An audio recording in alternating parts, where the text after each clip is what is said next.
উৎসবের আবহে প্রবল দুর্যোগ, রেকর্ড বৃষ্টি শহর ও শহরতলিতে। মঙ্গলবার সকালে এক অন্য কলকাতাকে দেখছে শহরবাসী। অধিকাংশ জায়গা জলের তলায় তলিয়ে গিয়েছে, এমনকি বহু পুজো প্যান্ডেলগুলিতে ঢুকেছে জল। এই অবস্থায় পুজো উদ্বোধনের সমস্ত কর্মসূচি বাতিল করেছেন মুখ্যমন্ত্রী মমতা বন্দ্যোপাধ্যায়। মহালয়ের আগের দিন অর্থাৎ গত শনিবার থেকে মণ্ডপ উদ্বোধন করছিলেন মমতা বন্দ্যোপাধ্যায়। বিগত দুদিন ধরে একাধিক পুজো মণ্ডপ উদ্বোধন করেন তিনি। মঙ্গলবারও তেমনই কর্মসূচি ছিল, কিন্তু শহরের এই হাল এবং একাধিক মানুষের মৃত্যুর খবরে তিনি ভারাক্রান্ত। তাই পুজো উদ্বোধনের কর্মসূচি তিনি বাতিল করেছেন।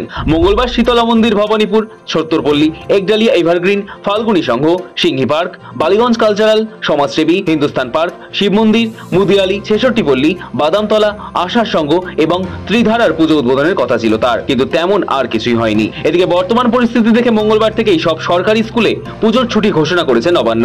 আইসিএসসি এবং সিবিএসই বোর্ডের স্কুলগুলিকে মঙ্গলবার থেকে অন্তত দুদিনের ছুটি দেওয়ার অনুরোধ জানান মুখ্যমন্ত্রী। পাশাপাশি বিশ্ববিদ্যালয়গুলিকেও দুদিন অনলাইন ক্লাস করানোর পরামর্শ দেন তিনি। মুখ্যমন্ত্রীর স্পষ্ট কথা, খোলা তার, জলমগ্ন রাস্তায় বিপদ আরো বাড়ছে, তাই স্কুল পড়ুয়ারা যাতে কোনো রকম ভাবে কোনো অসুবিধার মধ্যে না পড়ে সেই কারণেই তিনি পুজোর 4 দিন আগেই ছুটি দেওয়ার সিদ্ধান্ত নিয়েছেন। সোমবার রাত থেকে যেভাবে বৃষ্টি শুরু হয়েছে তাতে বিপর্যস্ত তিলোত্তমা, প্রায় 5 ঘন্টার রেকর্ড বৃষ্টি। এমনকি এই সময় শহরের বিভিন্ন অংশে 250 মিলিমিটারেরও বেশি বৃষ্টি হয়েছে, যা 1978 সালের পর রেকর্ড বলছেন আবহাওয়াবিদরা। ফলে কোথাও বুক সমান জল তো কোথাও আবার হাঁটু পর্যন্ত জল। শুধু তাই নয়, শহরের অনেক বড় পুজো প্যান্ডেলগুলিতেও ঢুকে গিয়েছে জল।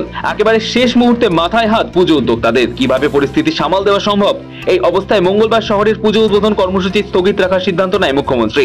নবান্নে খোলা হয়েছে কন্ট্রোল রুম, পরিস্থিতির উপর কড়া নজরদারি চালানো হচ্ছে। সৌভিক সান্যালের রিপোর্ট, সময় কলকাতা।